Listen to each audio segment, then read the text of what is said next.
আসসালামু আলাইকুম প্রিয় এসএসসি শিক্ষার্থীবৃন্দ।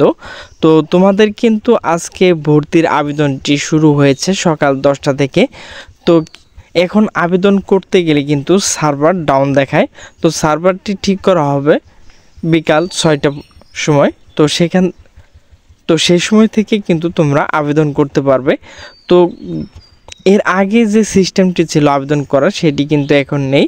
নতুন একটি সিস্টেম চালু করা হয়েছে। তো সিস্টেমটি কিভাবে কি করবে এ টু জেড আলোচনা করব।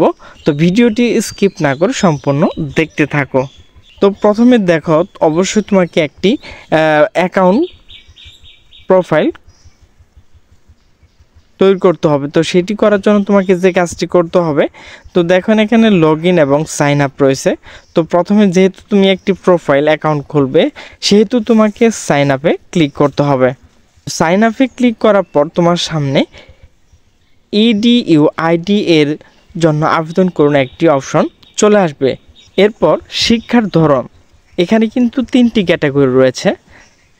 তো যারা স্কুল মাদ্রাসা রয়েছে তারা কিন্তু বোর্ড স্টুডেন্টে ক্লিক করবে, এবং যারা ওপেন ইউনিভার্সিটি রয়েছে তারা কিন্তু বাংলাদেশ ওপেন ইউনিভার্সিটিতে ক্লিক করবে। এরপর বিভিন্ন যে বোর্ড রয়েছে সেগুলো থেকে করতে চাইলে তোমাকে নিচেরটি করে নিতে হবে।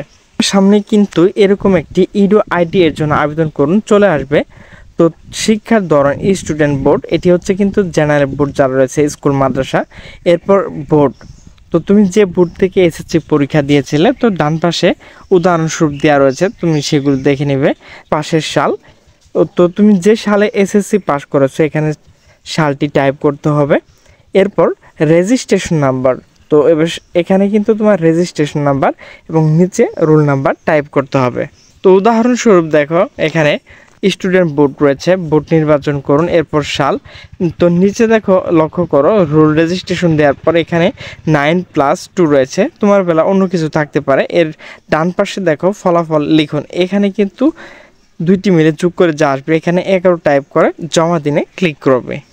তো জমা দেওয়ার পর কিন্তু বিস্তারিত তথ্য এখানে চলে আসবে। স্টুডেন্টের নাম, তোমার নাম চলে আসবে, তোমার পিতার নাম, মাতার নাম, লিঙ্গ। তো এখানে কিন্তু লিঙ্গ তোমাকে সিলেক্ট করে দিতে হবে, তুমি পুরুষ নাকি মহিলা এখানে। এরপর দেখো ধর্ম রয়েছে, ধর্মটি কিন্তু সিলেকশন করে দিতে হবে। এরপর তোমাকে কিন্তু জন্ম তারিখ টাইপ করতে হবে। এরপর তোমার মোবাইল নাম্বার, অ্যাক্টিভ যে সচল মোবাইল নাম্বারটি রয়েছে সেটি টাইপ করবে। এরপর এখানে কিন্তু 2বার টাইপ করতে হবে মোবাইল নাম্বার। এরপর হচ্ছে মোবাইল নম্বর নিশ্চিত করুন। এরপর দেখো জন্ম নিবন্ধন রয়েছে, তুমি চাইলে দিতে পারবে, না চাইলে দেওয়ার দরকার নেই। এরপর জমাতে ক্লিক করবে। তো জমাদানে ক্লিক করার পর তারা কিন্তু তোমাকে একটি ইউজার আইডি এবং তোমার ফোনে একটি 1 টাইম পাসওয়ার্ড দেবে। তো সেটি দিয়ে কিন্তু তুমি এখানে সাইন ইন করে নিতে পারবে। সেগুলো কমপ্লিট হয়ে গেলে কিন্তু তোমার একটি ড্যাশবোর্ড চলে আসবে। প্রিয় শিক্ষার্থী, তোমাদেরকে বলবো, যেহেতু একটি নতুন সাইট সেট করা হয়েছে, তো তাড়াহুড়া না করে, যেহেতু তোমাদের 26শে জুন থেকে 11 জুন পর্যন্ত আবেদনটি চলবে, সেহেতু তোমরা তাড়াহুড়া না করে ধীরে স্থিরে আবেদনটি করবে। তো সকল সুস্থ থাকবে, ভালো থাকবে, দেখা হবে পরবর্তী কোনো ভিডিও নিয়ে। সে পর্যন্ত ভালো থাকো, আল্লাহ হাফেজ।